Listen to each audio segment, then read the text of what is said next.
Dr. Sukon 30 tahun yang lalu di Thailand. Geraknya itu bermula dari menghasilkan pupuk organik cair untuk pertanian organik. Semakin ke sini itu dikembangkan oleh Dr. Joen, ahli neuropati di Malaysia. Kemudian pemanfaatannya jadi sangat luas dan kemudian masuk ke Indonesia, dan saya juga dikenalkan di Indonesia. Kita sudah punya grup ekoenzim yang ada di beberapa wilayah dan juga di Malang Raya.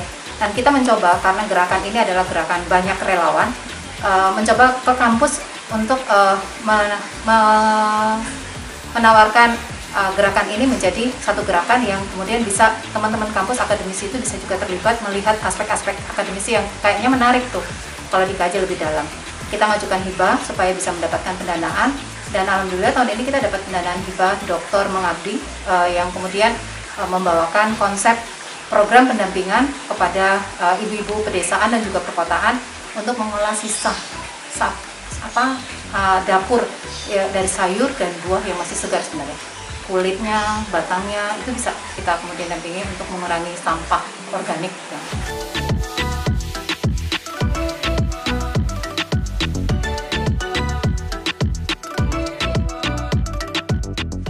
Sederhana sekali ya, karena yang saya pelajari, yang kita juga diajari dari Dr. Sukon ini adalah kita punya rumus 1-3-10.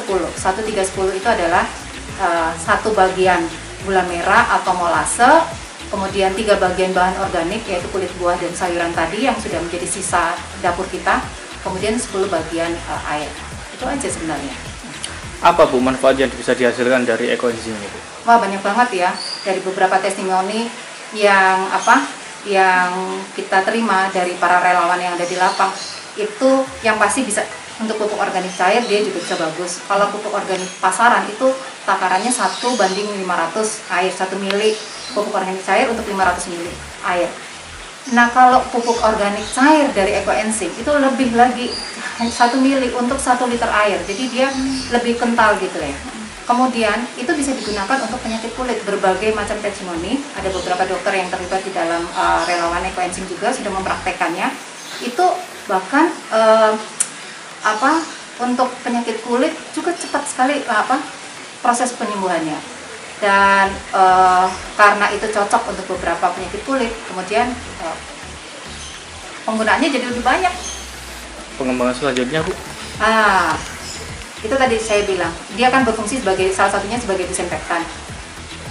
Banyak yang kemudian menggunakannya sebagai disinfektan untuk rumah tangga, untuk pel, untuk cuci piring, bahkan untuk cuci pakaian, bisa dengan cepat melontokkan lemak atau kotoran-kotoran pada baju. Kemudian untuk sabun, nah ini dia, karena biasanya kan dicampur ekoenzim dengan sabun cair.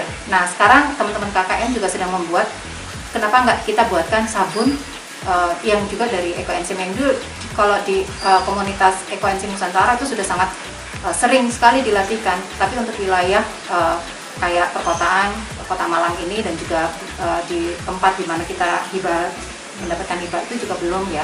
Jadi ini menjadi salah satu inisiasi yang bagus untuk ternyata kalau bikin ekoenzim manfaatnya jadi banyak, jadi bisa mereka nikmati untuk home caring, body caring, dan juga untuk pupuk organik cair.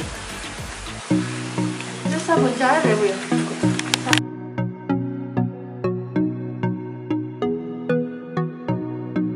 Kendala yang ada di lapang itu seringkali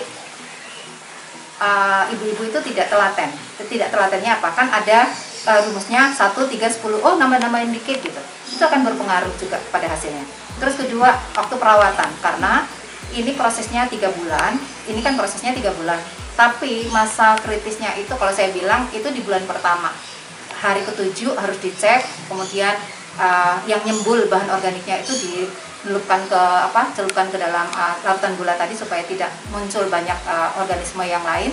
Kemudian hari ke-21 itu juga harus dicelupkan lagi. Jadi dibolak-balik supaya hasilnya itu bisa bagus proses fermentasi. Tapi dilakukan dalam proses yang cepat. Karena ini diinginkan itu proses fermentasinya sebenarnya dalam keadaan anaerob. Tapi untuk bulan pertama dia dibuka sebentar hanya untuk mencelupkan bahan organik yang masih nyembul di bagian atas supaya bisa berputar, bisa kena cairan gula untuk proses fermentasinya.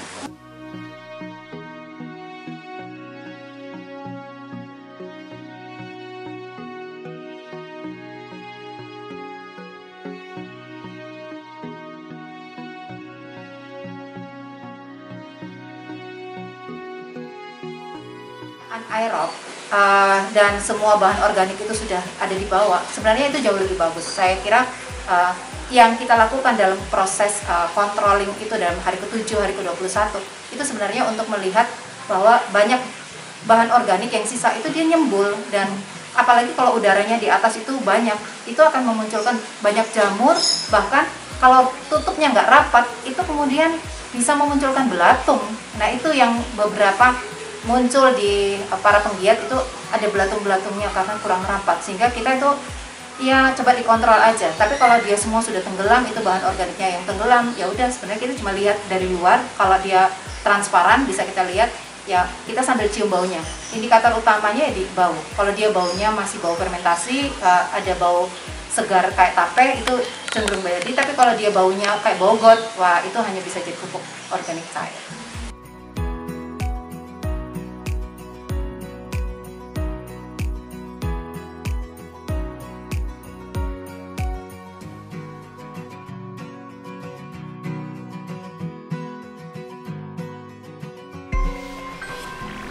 Makasih ya udah nonton video ini. Subscribe ngalamkonten.id.